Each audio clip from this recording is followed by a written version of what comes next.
morning. I know you're a little bit under the weather today. I know. I don't have much of a voice. Yeah. It's fine. Yeah. Yeah, your voice How are sounds you? a little off. But I'm super excited for our episode today because today we are bringing on Sloan Anderson from Getting the Bed. For those of you who don't know, I'm obsessed with sorority recruitment. From a good standpoint, I love it. I think it's awesome. I know there's a lot of people who feel differently than me. Jenna and I are both sorority girls, and we know about Sloan because a friend of ours worked with her when she went through recruitment, and we learned all about this whole industry of recruitment consultants, rush coaches, whatever you want to call them. We did not know about them when you went through recruitment, but we've followed Sloan on social since we learned of her, and I think she offers a fantastic service to young women who are about to go through an experience unlike any other. Yes, for sure. I wish we had known about her when you went through Rush. Even though I knew a lot about Rush when you went through it, emotionally it was really hard. And even though you got everything you wanted, it was still a really hard process. And I don't think, there are very few people who go through this and coast through and have an easy process. Of course, our friend who worked with Sloan had a very easy process. She's the one person I know who did. Yeah, so I'm excited. What did you say? I know too. What'd you say? She's one of them. You know too, yeah. So I'm really excited that Sloan's coming on. So without further ado, here she comes. Welcome to the Social Dialogue Podcast. We're a mother-daughter team, both working in the world of social media management. Join us as we share our different perspectives on life today, including trends, fashion, friendships, and career, and how social media impacts it all. Together, we bring two perspectives to one conversation. I'm Shane. And I'm Jenna. And we're excited to bring you this new episode of the Social Dialogue Podcast. Hi everyone! We're so excited to introduce Sloan Anderson today. Sloan went through sorority recruitment at the University of Georgia in 2013, and while she was recruiting for her chapter, she noticed a pattern that too many potential new members, or PNMs, were stuck in the overlooked conversation cycle, she calls it. They're basically saying the same things, they're blending in, and essentially they're not making memorable impressions. So, determined to change that, Sloan launched Crush in 2020. Crush is a proven strategy-based program that helps girls walk into recruitment confident, prepared, and unforgettable. She has worked with hundreds of clients and sold over 1,500 copies of The Ultimate Guide to Sorority Recruitment. So Sloan, welcome to the Social Dialogue. We're so excited to have you today. Thank you for having me. I really appreciate it. It's going to be a fun conversation. It is. I don't know if you know just how excited we are. Jenna and I love Rush and recruitment. Me too. We love it. Jenna and I are in the same sorority. My mother was also in that sorority, all at different schools. I'm actually a Florida Gator, so we're rivals. We are big rivals. But we're excited to hear sort of like what has evolved. I mean, I went through Rush in the 90s. I was PC 91, and then you were 2013. Jenna was 2023, because she rushes in the spring, which is also, we didn't even put that topic in here, spring versus fall rush, which I have some very strong opinions on. So I'd love to hear your opinions. But we were excited for Jenna to go through it. I will say that it was a very stressful time, and Jenna had a great rush. She got everything she wanted. She got her first choice. She found her people. She found her home, but it was still a really stressful time for both her and for me. And had I known you existed, Sloan, at the time, you would have been my first call. I think my mom wishes that, someone like me existed at that time too, because I remember calling her just bawling on the phone, being like, Wi-Fi dropped me. And she's like, it's okay. Like, we'll figure this out. Every day. For 2 Every weeks. day. Every day. For 2 weeks. It was very stressful. Indiana has a very long rush. It was very long, and her brother, she's a younger brother who was in high school, and so the phone would ring. I mean, he hadn't even left for school yet, and he was like, don't pick up the phone. She's just going to be crying. And it was all fine, and she got it. Still, it's a very stressful time, and it's something that girls that age have never experienced before. And, you know, no matter who you are or what you're doing, this is a beast unlike anything else, and it's good life experience, and it's, you know, lots of lessons. So as we get into it, and I thank you, Jenna, for reading Sloan's bio, will you tell us a little bit, just kind of like in your own words, your elevator pitch? If someone says to you, what do you do? Will you kind of tell our audience in your own words who you are and what you do? So I'll start kind of at my backstory. So right before I was about to graduate, so Jenna, I was like in your shoes, I met someone from New York City who was coming to the University of Georgia, and she was going to be an incoming freshman. I was so excited for her, and I just immediately clicked with her. I was like, oh my gosh, you're going to do phenomenal with Rush. Like, you're going to be able to pick whichever sorority you want. You're just so easy to talk to, easy to get along with. And I gave her my phone number at the end of the week, and I said, text me if you need anything. On the day of pref, she texted me. I was like, I have sorority A and sorority B left. What do I do? And I was like, oh gosh, you have to drop. Like, you would not like sorority A or sorority B. And luckily Alpha Phi was coming that year, and she got to join Alpha Phi and be in the founding chapter. But watching her experience was heartbreaking, because I had a hard experience. My cousins had hard experiences, but I thought it would work out for her for some reason. And I got on Google and YouTube and everywhere on social media, and everything was from 2007. And I was like, what? It was 2013 at the time. So it's like, why is everything so outdated and telling girls to wear pearls and knee-length dresses? I'm like, this information is just so outdated. So I created a blog just full of information, because I wanted to just get out there as much information as I could. That way girls didn't have the experience like I had, or this girl from New York City had, and we were able to find sororities they loved, but also prepare in a realistic way. And it seems like it's only about the outfits and what you're wearing, but there's so much more to it, from networking with members in the sororities to even just practicing your conversations. Because when I went in, the first time I was answering that question was the first time I was asked it. So like having a question like, what's your major, or where are you from, or what'd you do over winter break or over the summer, having a go-to answer that can easily get the member interested in them just allows that conversation to go so much deeper faster, because so many girls are asked the same 10 questions. Like when I was recruiting, I had the same conversation probably 100 times every day, because it's easy to have the same conversation just time and time again. And people get lost in the shuffle. Absolutely. You know, and for the girl in the house who's talking to the P&Ms over and over, I mean, you forget between rounds which girl was which. I mean, I know the houses have systems in place and things to remember, but it's hard. And, you know, Jenna's been through both sides of it. So she can speak to that as well. It is a hard process. And I know, like in the Facebook groups, you know, when your daughter's going through it, and then you see the older moms posting, it is just as hard for the girls in the house, and you don't really believe it. And then once your daughter is on the other side, it is just as hard.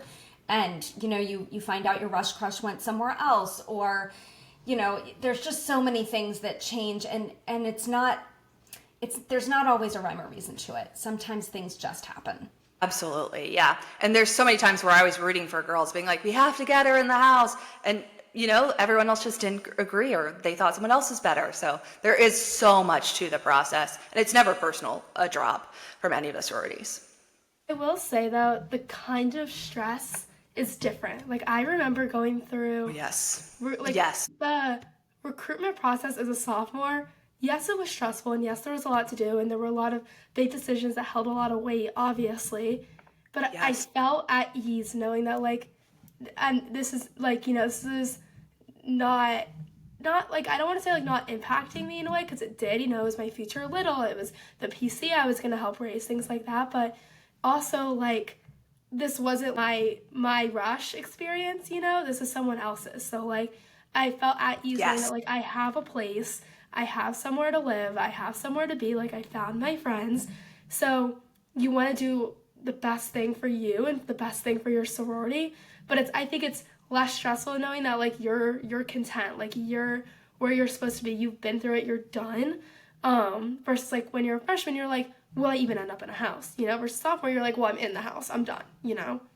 So I think it's two different kinds of stresses. That's a good point. Absolutely. And I think, Jenna, I don't know if everyone has this opinion, but I think your mindset of it is the girls that I am recruiting, you want them to end up where their home is. You don't want them to come to Absolutely. your house if they're not the right fit and they're going to get there and not have friends. You don't want to see that. So you've kind of always had I really liked this girl. It would be great if she picked us. I'm not sure she's actually a good fit for us. So she may opt to go somewhere else, and that's okay too. Like, I remember talking to you about that a little bit when you were soft. Yeah. Yeah. So I want to talk more about the crush method, which is, do you want me to say it or do you want to say it? You can say it. Yeah, go ahead. Okay. So the crush method is C, create your list. R, recognition by the members, so the members know your name. U is unlock your potential. S is stand out and stand out with your conversations. And H is have options. So how have you used this method during recruitment? Like, how it hasn't, I mean, obviously it's worked because you're so successful, but like, Thank you. how do you use that method during the recruitment process? Ooh, great question. So we typically start months before recruitment starts just to network, because the sororities do have cutoff dates. Like, a lot of people, again, this is just like secret and information that people never talk about, but there's cutoff dates when they can talk to you, when they can't talk to you, all of that. So where all of a sudden it's like, they can't even like your picture on Instagram. And you're like, wait, why is my best friend not liking my picture on Instagram? It's because of these silly rules that they have to have in place just to not guarantee any dirty rushings going on. But months before, we always start with the C, so creating your list. And a lot of people will hear me talk about this and they just jump to, okay, these are the sororities I want to be invited back to, or these are the sororities that I want to join. But creating your list is all about figuring out what the next 4 years looks like for you. Because a lot of times when you're asked questions during sorority recruitment, it'll help, but also through voting decisions, it helps as well. So for example, this year at the University of Alabama, they have such an interesting culture just inside of the rush process, but within the sororities as well. And one of my clients wanted to join capstones, which is like the tour guides. But one interesting thing is only certain sororities have capstone women in it. So she was preffing and she's like, oh, I think I'm going to take Zeta pref. And I was like, hold on, do you still want to be a capstone?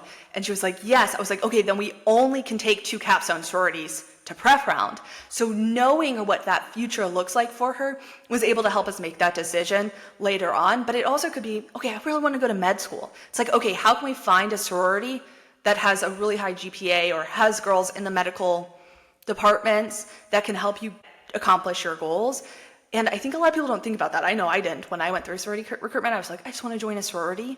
And I never even thought about that. But the 5 people you surround yourself with in college are who you are. So at times I was around super social girls and I was going out all the time. And then other times I would be hanging out with my classmates a lot. So I would be in the library a ton studying. And I realized that quickly. So my goal is just to help them find their future and then find the people that can support them for that. And then we go into R, which is recognition by the members. This is all about networking. So it's like, okay, we kind of think these sororities are going to be good fits for you. How can we meet members? Is it through meeting them at a local boutique? Is it through a family connection of a friend of a friend of a friend? Is it, we don't know anyone this, but you're going to that campus? Maybe we meet someone at a restaurant. I mean, we've had girls meet members so randomly, which is really cool. And then U is all about unlocking your potential. So it's getting rid of your limiting beliefs and building yourself back up, because during recruitment, a lot of people have these limiting beliefs that creep up on them. They'll never say it, but it might be like, I'm just shy, or, you know, they've lost friends throughout high school through different groups and they're like, oh, I'm not a good friend. So it's like, okay, how can we knock those down and then build you back up to believe in yourself and realize like you are amazing. Like you can join any of these sororities on campus. And then S is my favorite. That's all about conversation skills, just learning how to connect through conversation, find those Me Too moments, and then actually develop those conversations. And then H is the fun part, having options, just understanding, okay, here's how sorority recruitment's working out and how release figure methodology works, how this process works, how can we kind of play that long game out and ultimately, hopefully get 2 sororities you love to pref round, and then you're number 1 on bid day. And it's been so much fun and an honor to work with everyone. So it's awesome.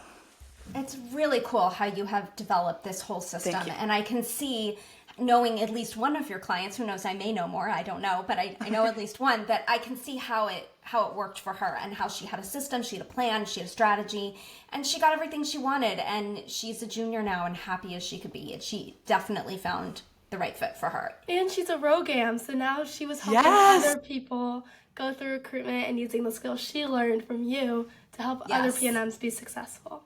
Yeah, and that's something we talked about at the very beginning. It's like, okay, what's your future looks like? And she's like, I really want to be a ROGAM. I'm like, okay, let's find a sorority that can give you those opportunities. So it's really cool to see everything. Okay, but let me ask you a question. Having gone through Rush in 1991, everybody back then was a Rokai. Every school, Rush counselor, they were called Rokais. Now they're all different at every school. Jenna, what are they at Indiana? Rogams. They're That's what Rogams, we're but at there's Georgia, another too. one where they're called Paikais, maybe at Florida. Yeah. I'm like, what? Can they just stick to the same thing? It's really confusing. I I know. think you're just old school, Mom. It doesn't really matter. It really does not matter. They all do the same thing. So what if They have a do, different and name? they are very needed. And Very being needed. on the other side and watching our mutual friend go through that this year, I was very invested in that whole thing because her sorority takes it very seriously. They blocked her. She couldn't even look at Instagram. And I wanted to make sure she knew if any of her friends had a birthday or anything like that. So I was like watching her Mom, sorority and you then can't- texting her. You can't put that on the podcast. It's a secret. I was just texting her if anybody had a birthday. One of my friends was, and she had like a secret phone. Like she got this like a old school phone from the gas station, was texting us with like, it'll be like typing a word, it'd take her 10 minutes to type it out because it'd be like, type it 3 times or whatever it is. But That's yeah. really funny. Yeah. Yeah. It is fun to kind of see it all through, from the Rushy standpoint, from the girls' Absolutely. standpoint, then from the Rogam. And then I actually had a son go through fraternity Rush this year. So, I mean, we're all in. We know every angle now. Yeah, which It's is really amazing. fun, but there's so much we don't know, and you know a lot more than we do about how this process works. Crazy. So, for me, I went through sorority Rush August before freshman year started. I actually too. started college in the summer. So I started in July. I had about 6 weeks to get my bearings. It was really, in my opinion, the perfect situation. I made some friends, found my way around, and then went through recruitment. So my bid day was on the first day of classes. So my entire life was about my sorority. All of my friends were in my house except my roommate from the dorms, and we're still good friends, but all of my other close friends were in my pledge class. Jenna had a different situation where she had a whole life first semester and is still very good friends with a lot of those girls that she met through Dance Marathon and through the dorms. Those were a lot of her friends. And then she went through recruitment in spring. So I do have another question to get to, but before we do, I want to ask you, do you have a strong opinion of which you prefer, fall or spring? I love fall. I think spring's so tough. Even the percentage of girls who join in the spring, it's like 65, maybe 70. And then you come to the SEC, it's like 90, 94, 91. So it's just playing that long game out and making sure girls are happy on bid day. I think fall is so much easier because also you don't know the reputations of the sororities. Right. But I think that always messes with spring, where it's like, oh, Sally told me about 80 Pi or, KD or Kappa. Like all of a sudden you have all these things in the back of your head and you're just thinking about constantly. And it kind of builds that whole first semester, yes. Jenna, it built up until you Yes. finally got there. And and I agree, the Yes. reputations of the houses and the whole house ranking thing, it just shouldn't matter. It's just... I agree. It doesn't matter, and I always tell girls that girls don't even know about Greek rank, which is good. Girls Greek rank is horrible. I mean, it's really funny once you're in the house, but Yeah. pre-rush, it's the most horrible place ever. I tell girls don't even go in Greek rank, and they're like, "What's that?" I'm like, "Good, don't go on it." Things like that. Obviously, all of this is before I can't talk to them, but I always tell them don't go on Greek rank. I'm not when they ask me about my house, and I tell them all the positive things, but I don't talk about any other house because I can't speak for them. I tell them you have to make your own impressions. Because it's not fair. And yes, every single sorority has a philanthropy event in the fall, and freshmen, at least at Indiana, freshmen go, they're invited to go, and it's a really nice way to learn about each sorority's philanthropy and see a little bit of the house. But yeah, you don't get that in the SEC. So I would say there are pros and cons of both. I would say I don't know, sometimes I wish I rushed in the fall, but it is what it is. Can't change the past. Well, and like we said, you have friends. All of my friends were in my sorority. I didn't really know anyone outside. You have friends all over campus. So that, I would say, is a pro of the spring rush, even though I prefer fall rush. I just think it's much less stressful. But we don't have to ever do it again for either of us. So it doesn't matter. And Which is Ryan, awesome. Ryan's done too. And Ryan's done too, so no more. Okay, so When Sloan, you're a I have grandma. kind of a tough... Right, maybe someday when I'm a grandma. Yeah. We'll have a fourth generation of our house. That would be great. We'll see. That'd be amazing. Legacies are so not important anymore, but who knows? Okay, so Sloan, I have kind of a tough question for you. So I have friends, I mean, I've told you, sorority life was my life in college. And I have lots of friends who had nothing to do with sorority life. They may have gone to a school that didn't even have Greek life or it wasn't important. You know, I went to a big SEC school. For me, it was everything. And so I have a lot of friends who were not part of that. It's totally foreign to them. And so when they hear about the idea of a rush coach or a recruitment consultant with, you know, we can call them everything, they're kind of like, why would I do that? Why would I pay for that for my daughter? My first impression, and again, you know, we have a mutual friend who worked with you. When I heard that my friend was doing this for her daughter, I was like, what a gift. What a great gift, because, you know, number one, had Jenna had that when she was going through Rush, I wouldn't have been her first call. You would have been. Sorry. But it kind of gives that buffer where I could be mom and not advisor. And again, there's only so much I knew about Indiana's Panhellenic, which was less than nothing. I knew really not that much at all. And so I could be there and be emotionally supportive. But the way I kind of was looking at it was, listen, we hire life coaches, we hire business advisors, we hire nutritionists and physical trainers. To me, this is going into something that's totally foreign, and especially to girls whose moms didn't do this, it's even more foreign. And even for those of us who did it, it's a totally different game now. So I am just curious, and the reason I'm asking this question, there is another podcast out there that talks about Sorority Rush, and they had a Rush coach on, and they were so mean to her. They were picking on her, and I was like, why would you bring this lady on and then kind of like criticize what she's doing for a living? I see it as a great field. I think it's very needed. I think there's a lot of girls that can use your services, but the moms don't always get it. And so I'm just curious, how do you combat that? I mean, when I went through Rush, I would have 100% said, if my mom was like, you need a Rush coach, I'd be like, what? What are you even talking about? Like, what does a Rush coach do? Like, she must just pick up my outfits. Like, I have good clothes. Like, I have good style. But so much more goes into sorority recruitment. And I think it's all hidden behind these walls, because Panhellenic, NPC, they will not release this information because they're afraid it's going to scare girls off, which I get it. The numbers are scary when you look at release figure methodology, but there's so much that goes into it. And I think a lot of my clients personally use college coaches or consultants to figure out, like, reach schools, like how their application strategy is going to work. So I think the natural progression to using a sorority coach is pretty easy for them. But I always get people are like, hey, I never would have signed up for the service until someone told me about you.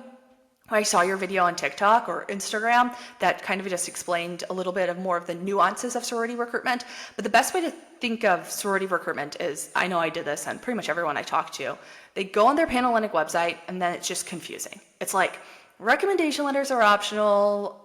I know I need to sign up here, but here's the end date. Does it matter when I sign up? And then they just start getting question in their head. And then they go to TikTok, YouTube, wherever they go. And it's just like so much information, because so many collegiate members are now making videos, which is incredible, but it's almost information overload. So a lot of girls just need that step-by-step process. It's like, here's the roadmap to Happy Bid Day, or here's the roadmap to where we want to end up. And it starts with just figuring out what you want out of college and then just working through those processes. It's like, okay, here's our 10 schools or 10 sororities we're going to probably try to get on your schedule.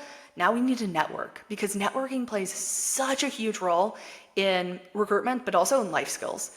Just building up, like, okay, here's how we're going to reach out to this girl who went to your high school, is a couple years older than you. It's like, I always get questions like, what do I even say? And I'm like, here, let's draft it together. You're like, hi, Sally. We went to the same high school. My brother knows you. My sister knows you. We were on the same cheer squad. And then it's just starting that conversation, asking her to lunch, asking her coffee, and building that relationship up. And then just figuring out the communication skills, because when I went through Rush, and pretty much everyone else I know, again, the first time they were asked the Rush questions was at sorority recruitment. So it's like, yes, it's not a job interview, but it's also not a friendly first time meeting someone because they are technically scoring you. So it's like, how do we merge those two and share your life story and get them so invested in you where they're like, oh my gosh, not only do I need her in my sorority, like I want her as my little. Because if they're saying that when they walk away, they're going to remember you. Because every time, the way my sorority worked and a lot of sororities work is right when you leave, the girls go vote on you. I would talk to 5 girls and I would be like, who was Sally? And I would look around at the girls who also talked to her and I was like, what color was she wearing? And if I'm asking that question, I'm not giving her a 5, which was the best score in my sorority. I'm not giving her a 5. I'm most likely giving her a 2 or a 3. Because if I can't remember you, it's like, why should you take someone else's spot inside of our sorority? And again, it comes down to lack of understanding a conversation and sharing your story. So just trying to get that girl out of her shell and into the best situation possible. That way she can live out the next 4 or 3.5 years that she wants in college and be happy throughout the process. Right, and the skills she's learning, I mean, Jenna's using some of those skills right now. She learned them, through the rush process. She's now networking to find a job, and she's using those exact same skills. So I think, the things that you're teaching these girls for an experience they haven't had yet, they're building on what they need to know for their next step when they have to do something scary. Mm-hmm. Yeah, being in a sorority taught me so much about job interviewing and like being able to sit down and have a conversation and share why I matter, why the sorority matters. It's incredible. Like you're going to do so well with job interviews, Jenna, and everything. Thanks. I'm a little scared, but it's okay. I kind of have a question we didn't write down, but I want to talk about. So I want to talk about Indiana specifically because that's where I go. A lot of people Indiana's very underrated in terms of how long the process is.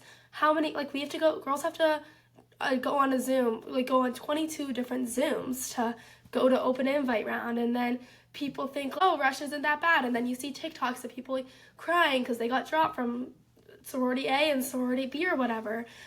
People think of the SEC as the most intense rush in the world, There's so many different documentaries on Bama Rush, so many girls become famous, but Indiana Rush and Big Ten Rush is just so underrated. So how do you coach girls who are going through a school where it's a lot more intense, or even if it's not a lot more intense, if they're not getting the list back that they want, how do you coach them through that?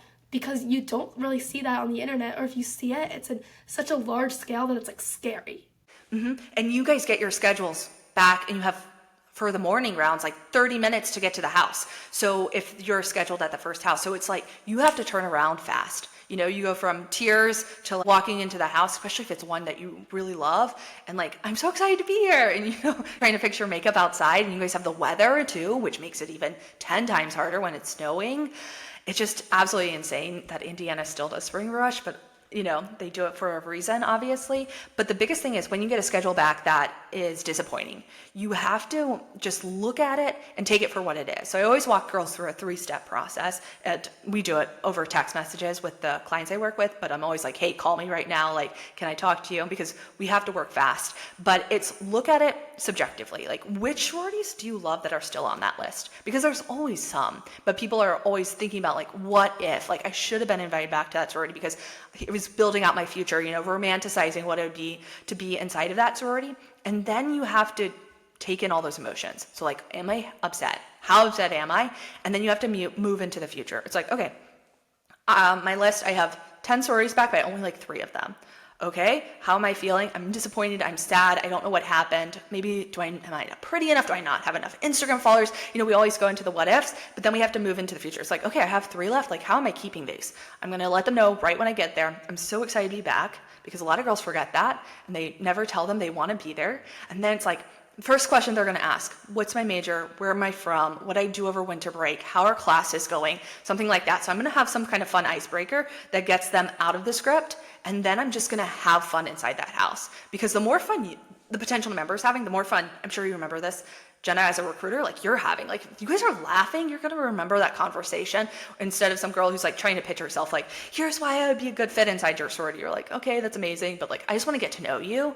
So it's always just moving into the positive. It's how are we keeping those 3? And a lot of times by the end of the round, they don't have 3 left, maybe it's 7 they like. And it's just getting a new perspective because every round you're meeting new members. And maybe the first round it just didn't click because they were random girls, but typically by round 2 it's the members from round one have picked the round two members, or they're basing it on personality or hometown or major. So you're going to have a lot more in common, and same with other rounds. So it's like moving into the positive, sticking at the process, and just trying to find like which one is the best fit for you based on the information that you have.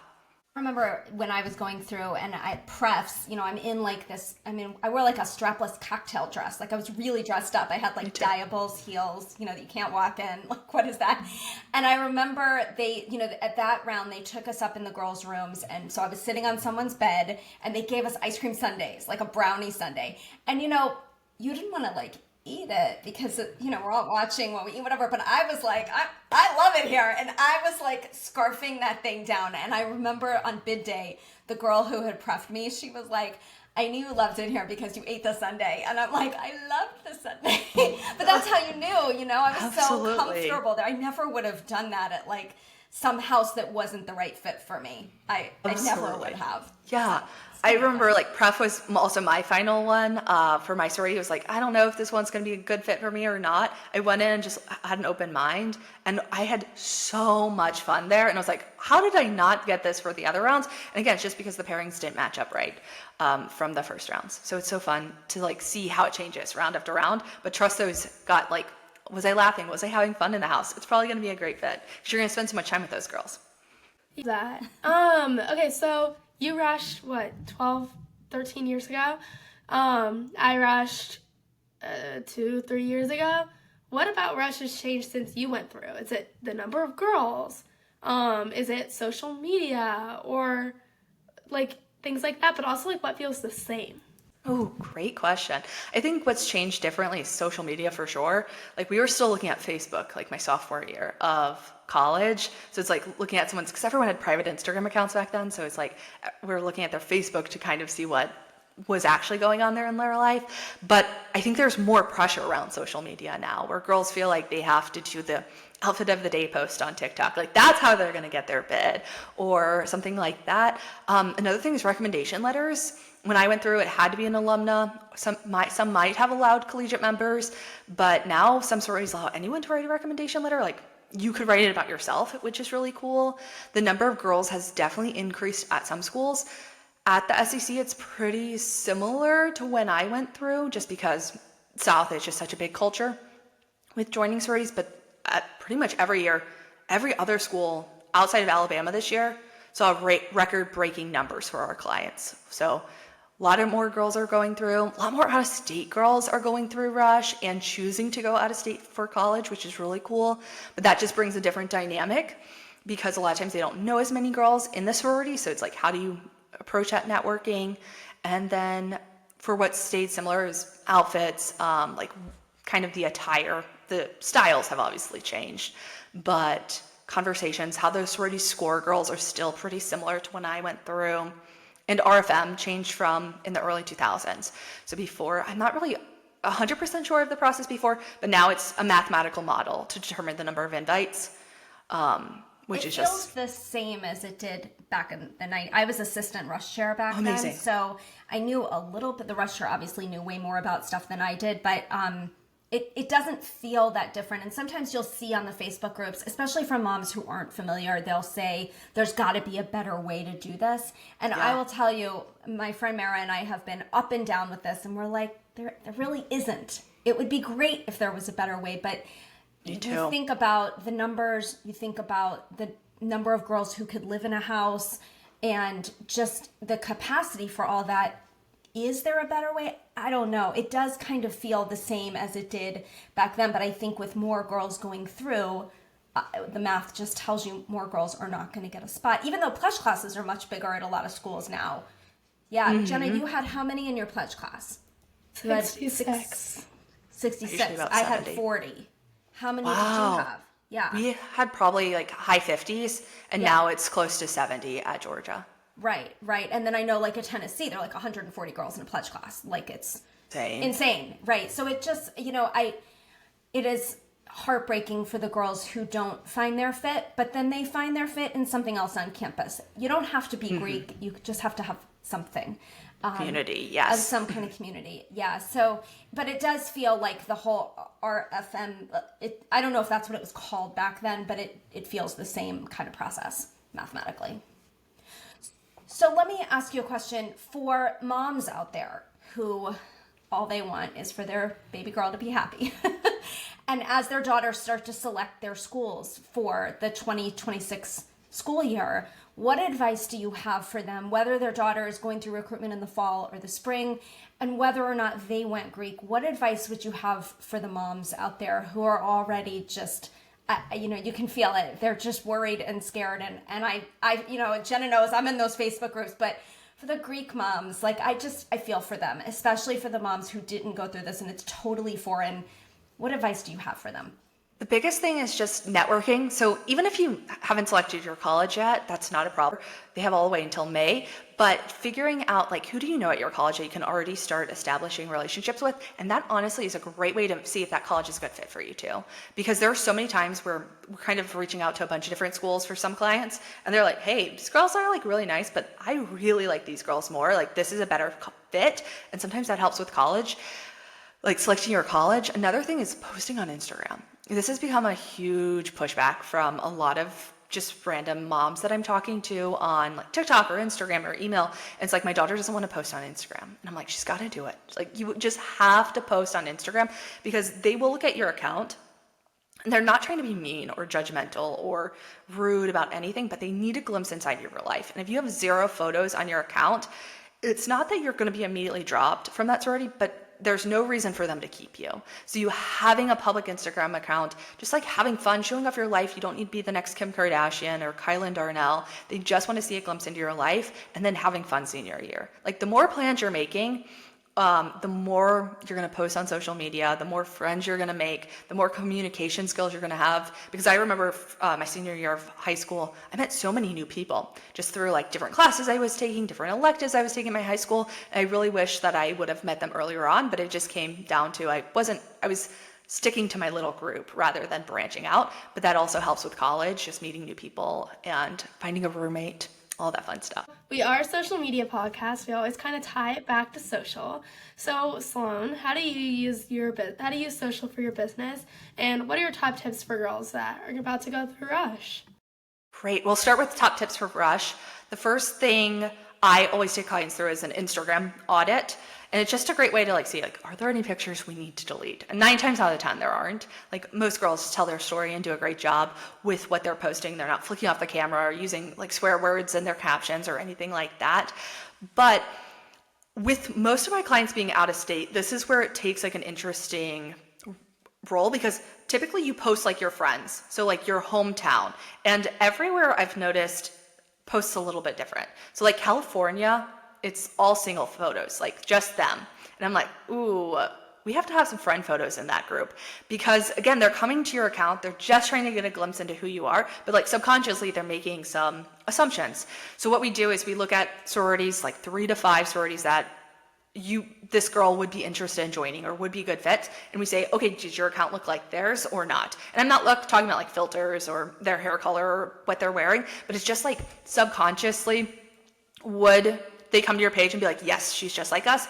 And I got this idea from Jonah Berger, who's a professor at the University of Pennsylvania. He has a great analogy that I always use to explain this concept. He says, you walk into a room with your best friend. Everyone there is amazing. She says, hey, I'm just going to go to the bathroom really quick. You look around the room and there's 3 different groups of people. The first group's in like a sweatsuit, but it's like matching colors. The second group is in all hiking gear. And the third group looks just like you.